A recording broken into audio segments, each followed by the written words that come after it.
Și asta o să ne jucăm nu o să ne jucăm Minecraft, scuzați-mă. O să ne jucăm altceva. Că ceva skateboard e foarte mișto. Așa, e foarte mișto. Uite. Yeee! Hai să încercăm. Wow! Oh my gosh, guys! Uite, ați văzut?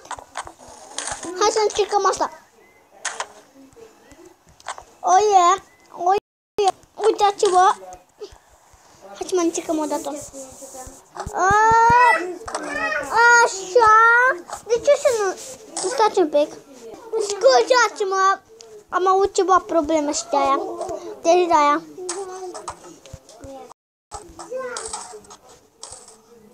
Hai să încercăm asta. Wow! Ați văzut? Asta, cine are Aptoid, intrați pe Google și poate scrieți Aptoid. Și acolo vedeți că e foarte tare un joc. Scrieți să se văd. Întoarce-te. Uite așa. Scrie asta. Hai dată. True skate.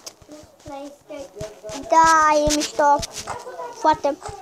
Uitați-vă aici. Vreau să vă comentez cine place, vă rog să-mi dați un like. Vă rog, suflet. Deci de aia.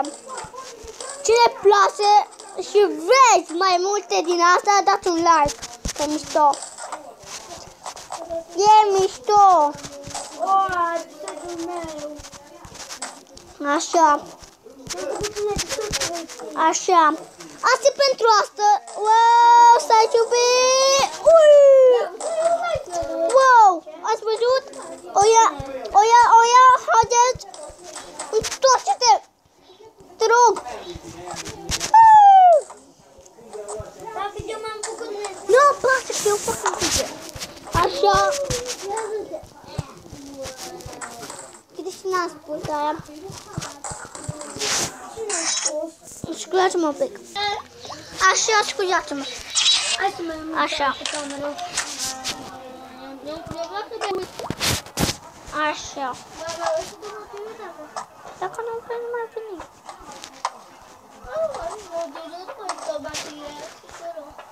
Azi? Mama nu este loc. Nici eu. Ok, nu. Ok, mama s-a finit. Trebuie să casă. Nu. Ba da.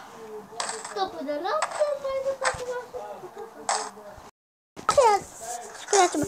Asta pentru asta ne vedem.